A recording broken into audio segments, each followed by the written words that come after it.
So friend, ये बहुत important video होने वाला है भारतीय राष्ट्रीय आंदोलन से जुड़ा हुआ। हम सभी लोग जानते हैं कि मॉडर्न हिस्ट्री कितना इंपॉर्टेंट होता है हमारे सिलेबस के लिए। अगर आप किसी भी तरह के एग्ज़ाम का प्रिपरेशन कर रहे हैं तो उसमें भारतीय राष्ट्रीय आंदोलन की एक बहुत बड़ी भूमिका होती है और तकरीबन 5 से 10 प्रश्न तो सीधे तौर पर यहीं से पूछ लिए जाते हैं। ये जो 3 चरण हैं, उदारवादी, उग्रवादी और गांधीवादी चरण, यहाँ से क्वेश्चन पूछते हैं ऑलमोस्ट अभी सभी एग्ज़ाम में।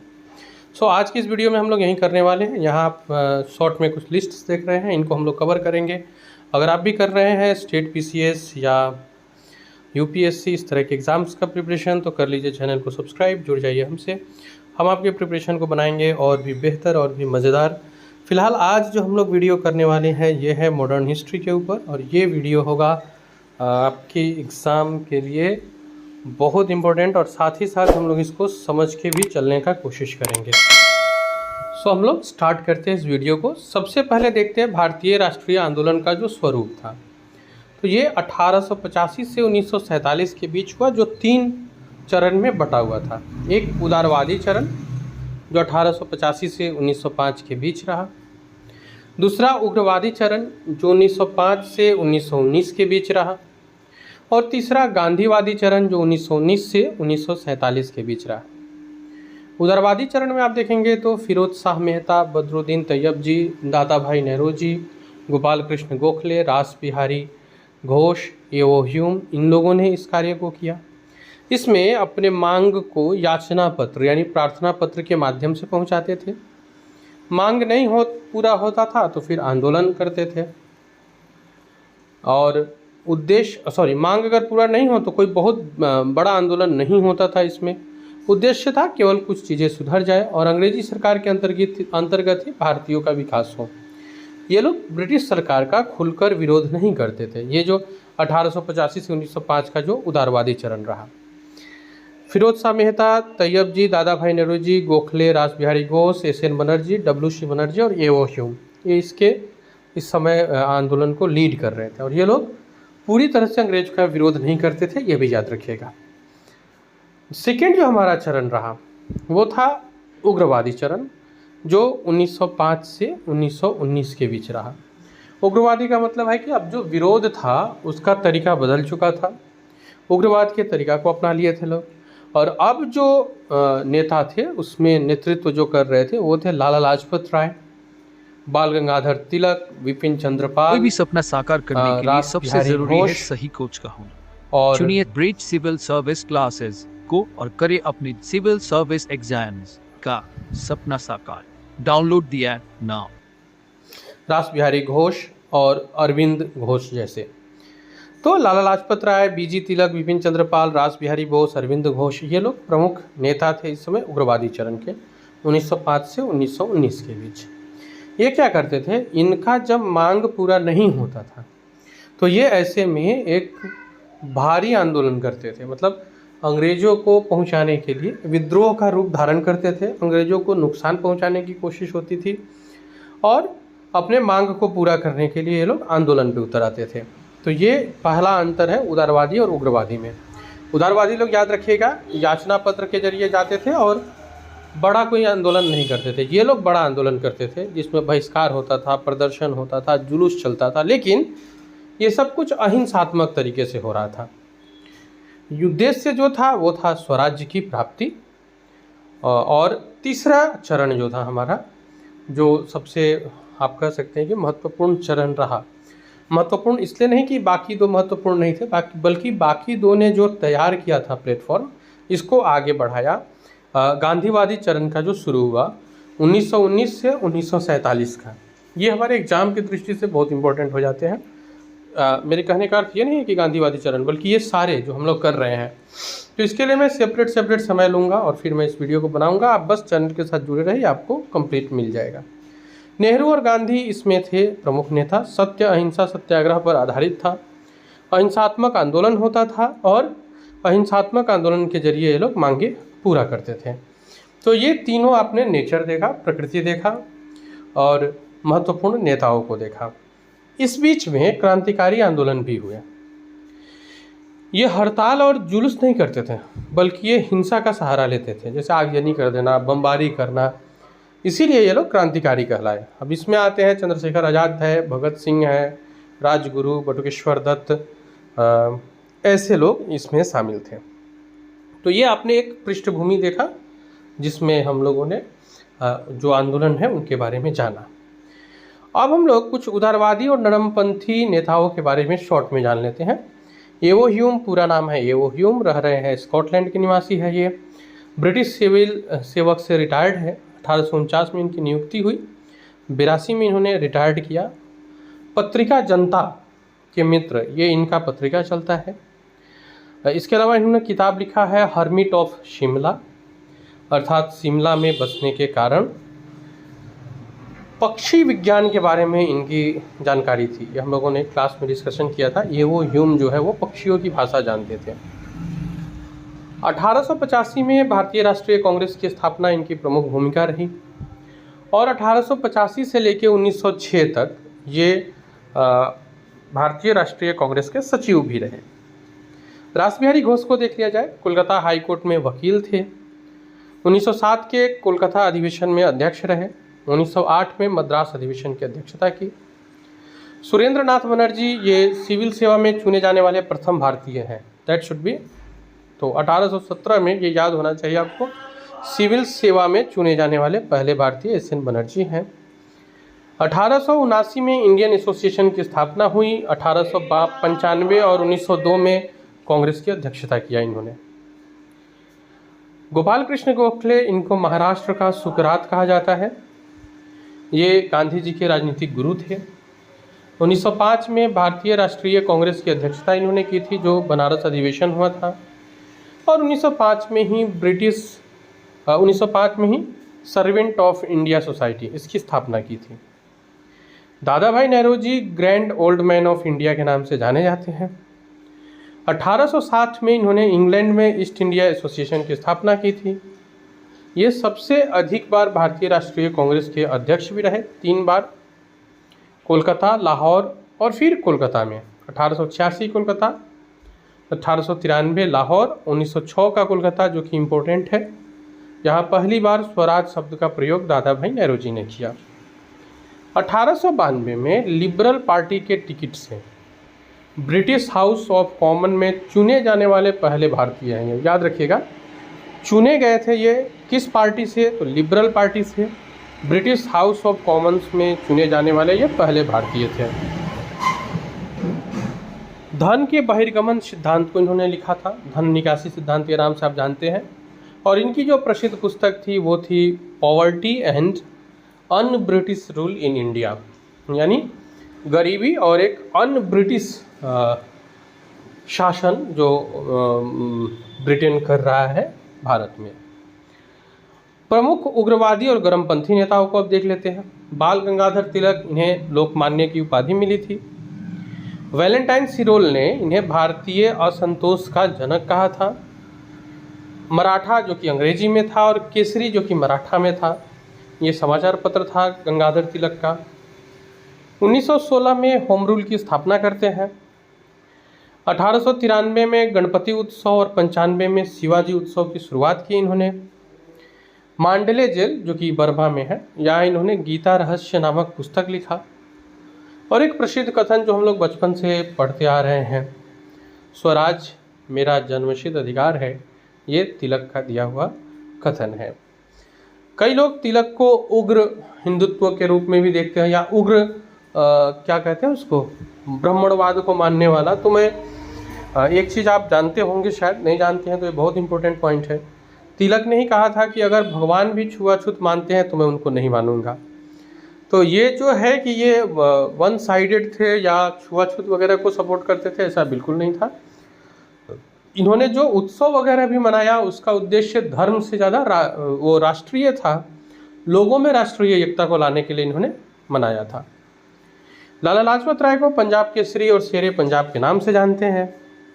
अनहैप्पी इंडिया जो पुस्तक है वो लाला लाजपत राय की पुस्तक है। 1920 में कांग्रेस अधिवेशन की अध्यक्षता की थी लाला लाजपत राय ने, और साइमन कमीशन के विरोध में 17 नवंबर 1928 को इनकी मृत्यु हो गई। नेक्स्ट आते हैं अरविंदो घोष। ये युगांतर पत्रिका के लिए जाने जाते हैं, कई बार इनसे क्वेश्चंस पूछे गए हैं। साप्ताहिक पत्रिका कर्मयोगी और धर्म, ये भी अरविंद घोष का ही था। और अरविंद घोष की एक बहुत प्रसिद्ध लाइन है कि स्वतंत्रता किसी राष्ट्र की सांसें होती है, तो स्वतंत्रता के साथ समझौता नहीं करना चाहिए। अब हम लोग आते हैं अपने मेन कंटेंट जो हमारा शुरू हो रहा है बंगाल विभाजन से।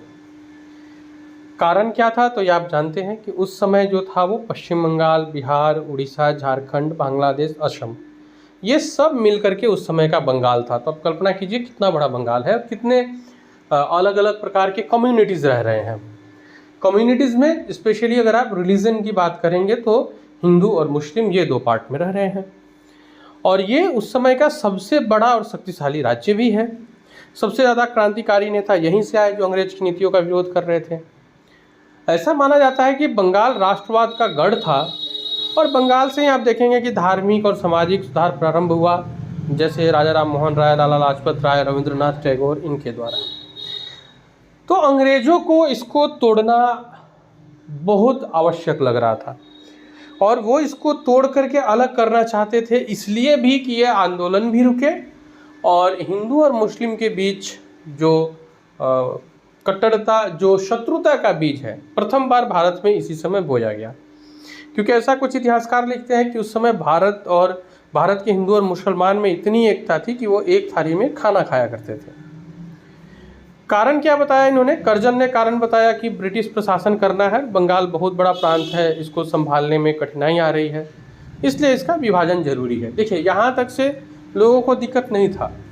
बिहार बहुत पहले से इसकी अर्जी दे रहा था कि बिहार को सेपरेट कर दिया जाए। अब बीपीएससी वाले मेंस में इसका कई बार इससे रिलेटेड क्वेश्चंस मिले हैं, आप जिक्र कर सकते हैं अगर इससे रिलेटेड क्वेश्चन हो तो।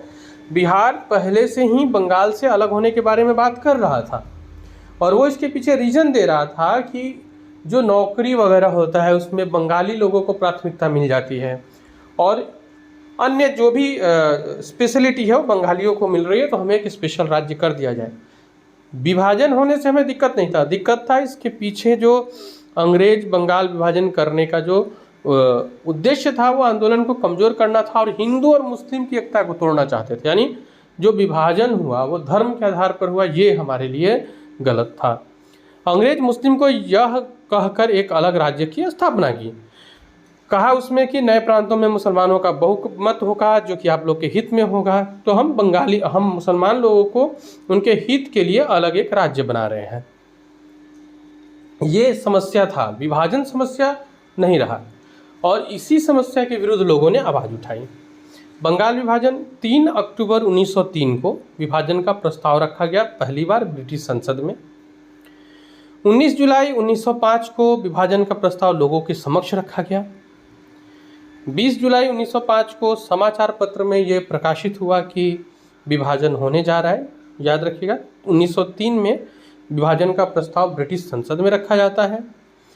1905 में विभाजन का प्रस्ताव लोगों के समक्ष रखा जाता है, यानी यहाँ भारत में। समाचार पत्रों में विभाजन की घोषणा प्रकाशित होती है 20 जुलाई को। 7 अगस्त को विभाजन का विरोध शुरू हो जाता है, जिसमें स्वदेशी आंदोलन का प्रारंभ होता है और 16 अक्टूबर 1905 को फाइनली विभाजन कर दिया जाता है। यानी भारत और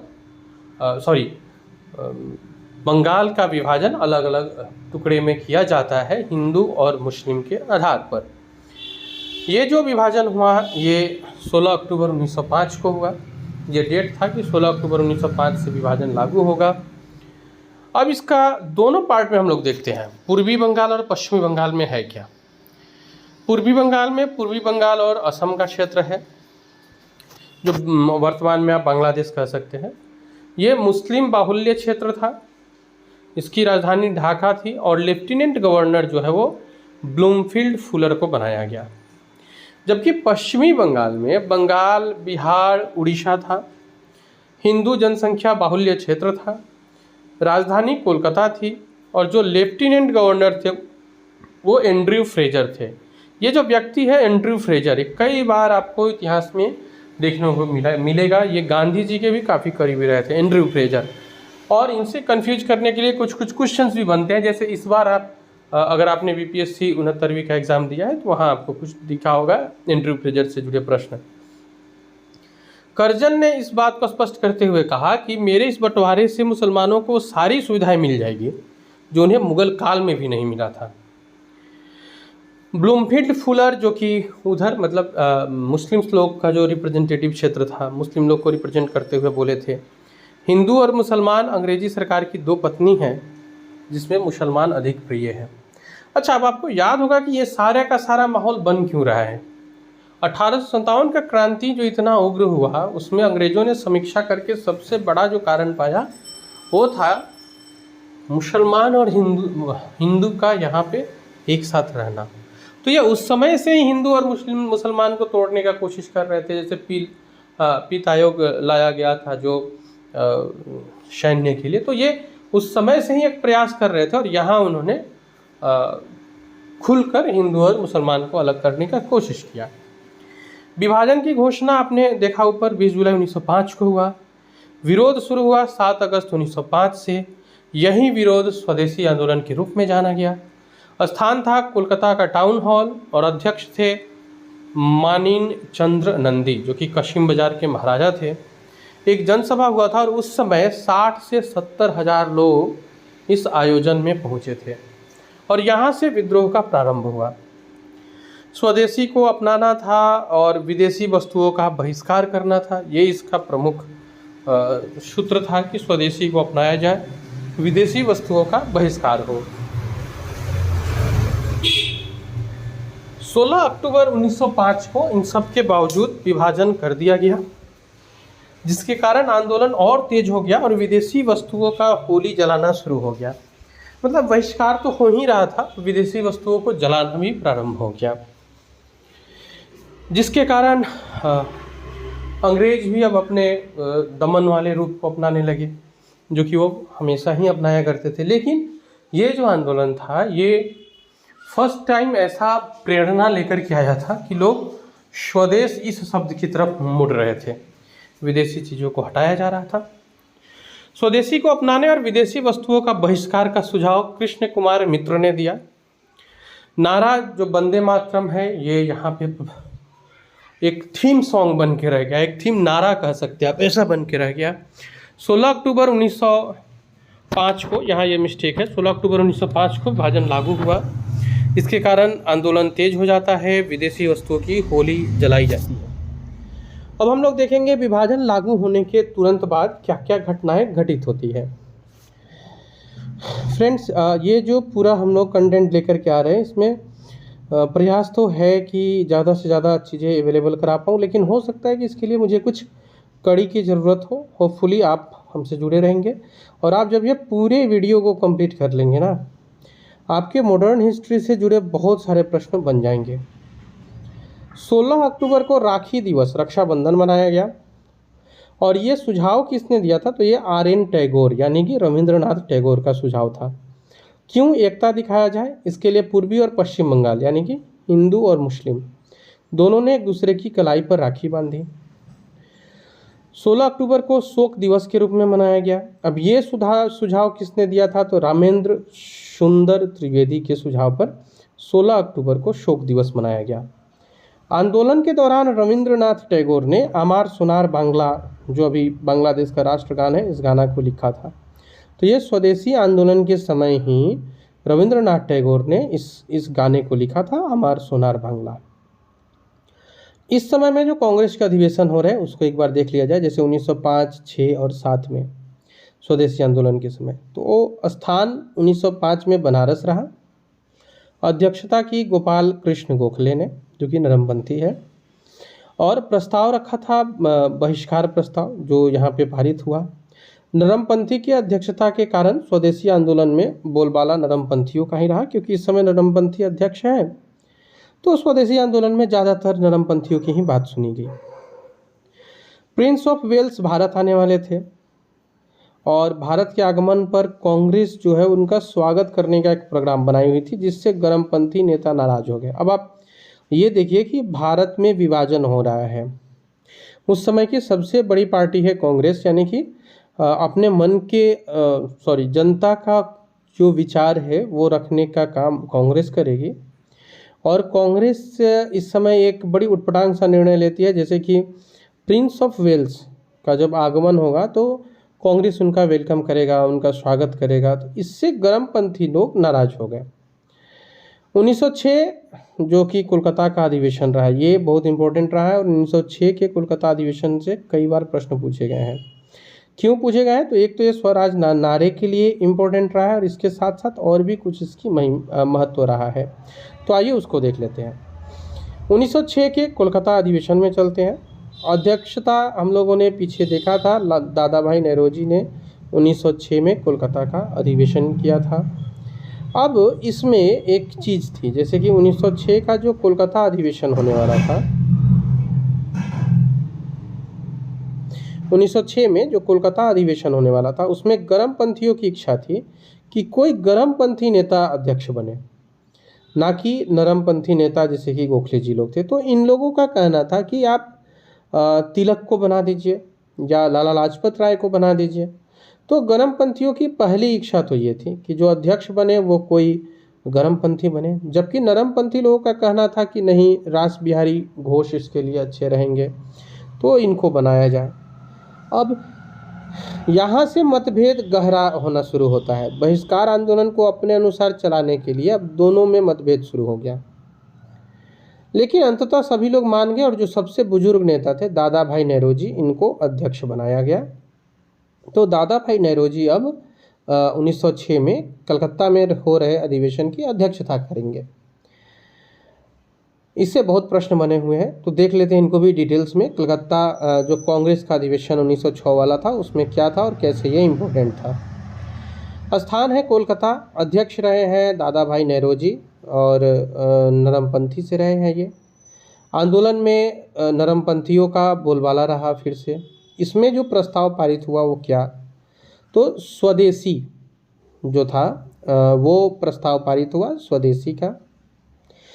आप वो स्वदेशी मतलब हम लोग अपने देश के वस्त्रों, अपने देश के सामान को यूज करेंगे। ये बहिष्कार का प्रस्ताव भी पारित हुआ कि विदेशी जो भी वस्तुएं हैं उसको बहिष्कार किया जाए। राष्ट्रीय शिक्षा नीति के बारे में बात हुई, क्योंकि उस समय लोग विद्यालय वगैरह भी छोड़ करके इसमें आ रहे थे, तो या फिर ये लोग चाह रहे थे लोग कि भारतीय जो है वो अपनी अलग राष्ट्रीय शिक्षा नीति को विकसित करे। पहली बार स्वराज शब्द को लाया गया और स्वराज शब्द को कांग्रेस अधिवेशन में रखने वाले दादा भाई नेरोजी है, ये याद रखिएगा। और ये निर्णय हुआ कि 1907 के नागपुर में जो अधिवेशन होगा उसमें अध्यक्ष तिलक होंगे, जो कि गरम दल से रहेंगे। फिरोज शाह मेहता द्वारा 1907 के अधिवेशन को नागपुर से हटाकर सूरत कर दिया गया था, ताकि नरमपंथी नेता जो है रास बिहारी घोष, ये इसकी अध्यक्षता करें। फ्रेंड्स, बहुत सारे आपको ऐसे कंटेंट मिल रहे होंगे ना जो जनरली बहुत स्टैंडर्ड बुक में भी नहीं है। तो ये जो ये जो हम लोग वीडियो लेकर के चल रहे हैं ना, इसको आप मिस मत कीजिएगा। आप अगर अभी तक चैनल को सब्सक्राइब नहीं किए तो आप इसे ज़रूर सब्सक्राइब कर लीजिए, क्योंकि आपको मिलने वाला है बहुत अलग और बहुत इम्पोर्टेंट कंटेंट। ये इस बात को भी ध्यान में रखकर बनाया गया है कि सामने बीपीएससी का मेंस भी रहेगा, बहुत कम समय रहेगा, तो उन लोगों को भी लाभ पहुँचे, ऐसा सोचा गया है। हालांकि मेंस के लिए हम लोग सेपरेट कर ही अभी प्रारंभ करेंगे जल्दी ही। आते हैं कांग्रेस के अधिवेशन 1907 पर। स्थान सूरत रहा। अध्यक्ष जो है वो रास बिहारी घोष रहे, जो कि नरमपंथी से थे अगेन। तो ये 5वें में नरमपंथी थे, लोगों ने विरोध किया। 6ठे में भी नरमपंथी बन गए और 7वें में भी नरमपंथी बन गए। कांग्रेस का अब बहुत बड़ा मतलब फूट पड़ना ये तय हो गया था, क्योंकि दोनों के विचार ही अलग अलग हो गए थे। ये जो बहिष्कार के स्वरूप को लेकर है, इसमें नरम दल का कहना था कि आंदोलन केवल बंगाल तक सीमित हो, और गरम दल का कहना था कि नहीं, यही मौका है, आंदोलन को पूरे भारत में लाया जाए और पूरे भारत के लोगों के द्वारा कराया जाए। तो फूट पड़ना तो अनिवार्य ही दिख रहा था। कांग्रेस का विभाजन हुआ, सूरत में फूट पड़ा नरम दल और गरम दल के बीच में। नरम दल और गरम दल के विचार आपने देखा। नरम दल जो है वो आंदोलन को केवल बंगाल तक रखना चाहता था, और गरम दल जो है वो आंदोलन को संपूर्ण भारत में लाना चाहते थे। नरम दल कह रहे थे केवल विदेशी वस्तुओं का बहिष्कार हो, गरम दल का कहना था कि नहीं, विदेशी वस्तु, सरकारी सेवा, स्कूल, नौकरी, शिक्षा, सभी चीज़ों का विरोध हो। 1905-1906 से शुरू हुआ यह मतभेद इतना गहरा हो गया था कि 1907 में ऐसा लग रहा था कि मतलब हाथापाई हो जाए, मारपीट पर उतारू हो गए लोग। कांग्रेस के भीतर घटित इस घटना को 1907 में जो कांग्रेस के भीतर ये घटना घटित हो रहा था, ये तो अब निश्चित रूप से तय कर दिया था कि कांग्रेस का विभाजन होगा, और जो विभाजन होगा वो इन दो पार्ट में होगा, आपको नरम दल और गरम दल। 1907 में कांग्रेस के भीतर जो एक घटना घटित हुई, इसको एनी बेसेंट ने काला दिवस कहा था। बहुत इंपॉर्टेंट फैक्ट है ये, एनी बेसेंट ने काला दिवस कहा था इसे। तो स्वदेशी आंदोलन का विस्तार अब शुरू हो गया। कैसे और कहाँ पर हो रहा है वो देख लिया जाए तो महाराष्ट्र पुणे में तिलक ने किया, दिल्ली में सैयद हैदर रजा, मद्रास में चिदम्बरम पिल्लई और पंजाब में अजीत सिंह ने स्वदेशी आंदोलन का विस्तार किया। ये फ्रेंड्स आज के वीडियो में रहा। नेक्स्ट वीडियो में हम लोग करेंगे स्वदेशी आंदोलन और यहाँ से जुड़े कुछ इंपॉर्टेंट फैक्ट्स, और सारे के सारे जो फैक्ट्स होंगे आपके लिए बहुत इंपॉर्टेंट होने वाले हैं। फिलहाल आज के लिए इतना ही, मिलते हैं हम लोग अपने अगले वीडियो में। कोई भी सपना साकार करने के लिए सबसे जरूरी है सही कोच का होना। चुनिए ब्रिज सिविल सर्विस क्लासेस को और करें अपने सिविल सर्विस एग्जाम्स का सपना साकार। Download the app now.